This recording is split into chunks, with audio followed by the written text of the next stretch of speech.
वर्षों के इंतजार के बाद सोमवार यानी 22 जनवरी को अयोध्या में रामलला प्राण प्रतिष्ठा से पूरे हिंदू समाज में खुशी की लहर दौड़ गई है। इस अवसर पे आज 19 जनवरी यानी शुक्रवार को लगभग 3 बजे राताबाड़ी विधायक विजय मालाकार की उपस्थिति में विश्व हिंदू परिषद के पदाधिकारियों सहित विभिन्न महिला सहित संगठनों के सदस्यों ने दुलबछड़ा विश्व हिंदू परिषद में जय श्री राम के माध्यम से एक बैठक की। राम हनुमान सहित हर हर महादेव नारे के ध्वनि के माध्यम से नगर कीर्तन के बाद दुलबछड़ा अस्पताल road, Krishna Nagar, Ram Janki Mandir, higher secondary road, Lakshmi Narayan Mandir, Vishwa Hindu सहित विभिन्न स्थानों के आसपास लगभग 100 महिला पुरुषों ने भगवान के नाम का जाप किया और परिषद परिसर में एकत्रित हुए। उस दिन शोभा यात्रा में कुछ छोटे बच्चों को राम, सीता, हनुमान, लक्ष्मण बनकर धनुष बाण लेकर रंगारंग जुलूस निकाले। आज আমরা আর জয় শ্রীরামের যে রামলালার প্রাণ প্রতিষ্ঠা, সেই প্রাণ প্রতিষ্ঠা আগামী 22 জানুয়ারি 2024 অনুষ্ঠিত হবে।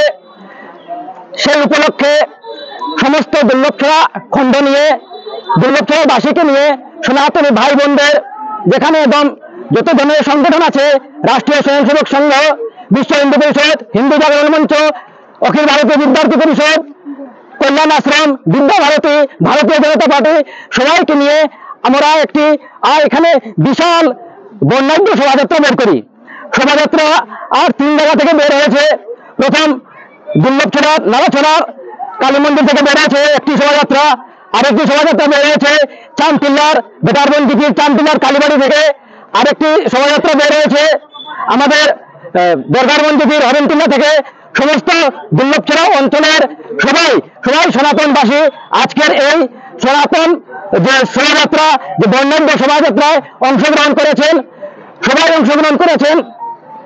আমরা জানি যে বিগত 500 বছর, সেই 500 বছরের যে ইতিহাস, সেই 500 বছরের ইতিহাসের ফলে আমরা শ্রীরাম মন্দিরের প্রাণ প্রতিষ্ঠার সময় এসেছে। শ্রীরাম মন্দিরের প্রাণ প্রতিষ্ঠা আর এমনিতে আসেনি। 500 বছরের সংঘর্ষ, 76 বার বড় বড় যুদ্ধ হয়েছে, 76 বার 76 টাইম বড় বড় যুদ্ধ হয়েছে। অনেক দেশের বীরাঙ্গনা মহিলারা নিজের প্রাণ বিসর্জন করেছেন। আমাদের যে কার সেবক ছিলেন, কার সেবকরা প্রাণ বিসর্জন করেছেন। 10 লক্ষ, কমসে কম 10 লক্ষের উপরে আমাদের সনাতন মানুষরা আর বলিদান দিয়েছেন, রক্ত দিয়েছেন। তারপর আমরা রাম মন্দির পেয়েছি। রাম মন্দির আর এমনি পাইনি। ওই যে রাম মন্দিরের আমাদের যে প্রাণ প্রতিষ্ঠা, সেই প্রাণ প্রতিষ্ঠা উপলক্ষে আর সমগ্র ভারতবাসী একসাথে আর উল্লাস করছে, জয় ধ্বনি দিচ্ছে, শ্রীরাম জয় ধ্বনি দিচ্ছে। ওই সাথে আমরা দুর্লভছড়াবাসী সবাই একসাথে জয় ধ্বনি দিচ্ছি। একসঙ্গে আমাদের যে নিমন্ত্রণ, শ্রীরাম জন্মভূমি তীর্থক্ষেত্র থেকে যে নিমন্ত্রণ এসেছে, নিমন্ত্রণ বিগত 1 জানুয়ারি থেকে 15 জানুয়ারি পর্যন্ত সবার বাসায় বাসায় নিয়ে আমাদের পৌঁছানোর কথা এবং আমরা প্রত্যেকের বাসায় বাসায় নিমন্ত্রণ পত্র, শ্রীরাম মন্দির থেকে আসা অক্ষত চাল আমরা সবার বাসায় বাসায় নিয়েছি।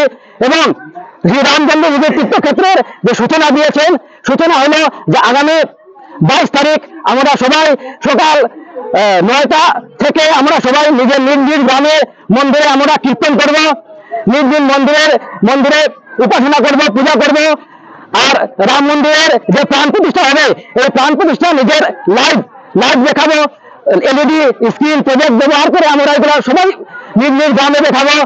ওই সময় প্রাণ প্রতিষ্ঠার পর যখন কীর্তন হবে, তখন আমরা আরতি করবো, আরতি করার পর কীর্তন করবো, সবাইকে প্রসাদ বিতরণ করবো।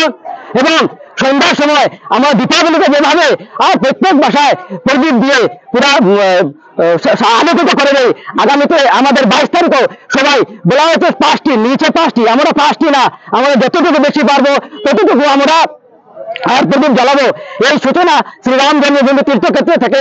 ওই জন্যই আজ আমরা যে শোভাযাত্রা, একটি বিশাল শোভাযাত্রা, বর্ণাঢ্য শোভাযাত্রা বের করেছি। ওই উপলক্ষে আমরা এখানে অধিকাংশ 10,000 মানুষের বেশি আমরা দুর্লভছড়ার